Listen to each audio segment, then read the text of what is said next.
జై Srikrishna. Welcome back to ఇట్లు చందన YouTube channel. అందరికీ ఈరోజు మన ఛానల్లో చేయబోయేది అందరికి ఎంతో ఇష్టమైన చికెన్ కర్రీ ప్రాసెస్ చూద్దాం. వచ్చేయండి.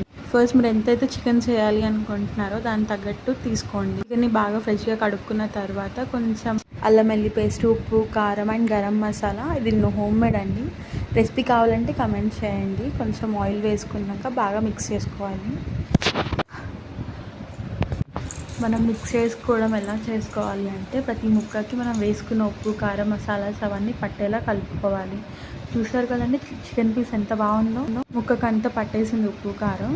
ఇప్పుడు ఒక గిన్నె తీసుకొని గిన్నెలో ఆయిల్ వేసుకొని కొంచెం దాల్చిన చెక్క, లవంగాలు అలా వేసుకోవాలి. అది వేగిన తర్వాత కొన్ని ఉల్లిపాయలు, పచ్చిమిరపకాయలు వేసుకొని బాగా గోలించుకోవాలి. దాని తర్వాత కొంచెం అల్లం వెల్లి పేస్ట్ అండి, ఎందుకంటే మనం చికెన్లో వేస్తాం కాబట్టి అల్లం వెల్లి పేస్ట్ మొత్తం పచ్చివాసన పోయే వరకు బాగా గోలించుకోవాలి. గోలించుకున్న తర్వాత మనం కలిపి పెట్టుకున్న చికెన్ ఉంది కదా, అది వేసి బాగా మిక్స్ చేసుకోవాలి.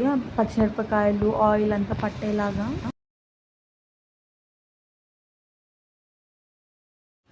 చూసారు కదండి, బాగా పట్టిన తర్వాత 15 minutes వరకు మూత పెట్టేసి అలా ఉంచాలి. అప్పుడే ముక్క చాలా బాగా ఉడుకుతుంది.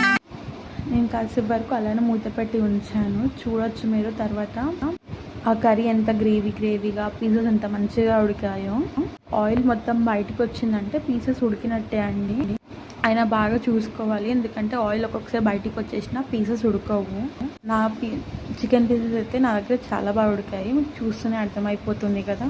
చికెన్ మిక్స్ చేసుకున్న బౌల్లోనే కొన్ని వాటర్ యాడ్ చేసుకోవాలి. ఆ వాటర్ తీసుకొచ్చేసి కర్రీలో వేయాలండి.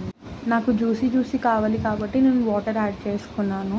ఫ్రైలా కావాలి అనుకుంటే వాటర్ యాడ్ చేసుకోకండి. అలానే కాసేపు ఉడికిస్తే ఫ్రై అయిపోతుంది. నాకు కొంచెం సూపీ కావాలనేసి నేను వాటర్ యాడ్ చేశాను.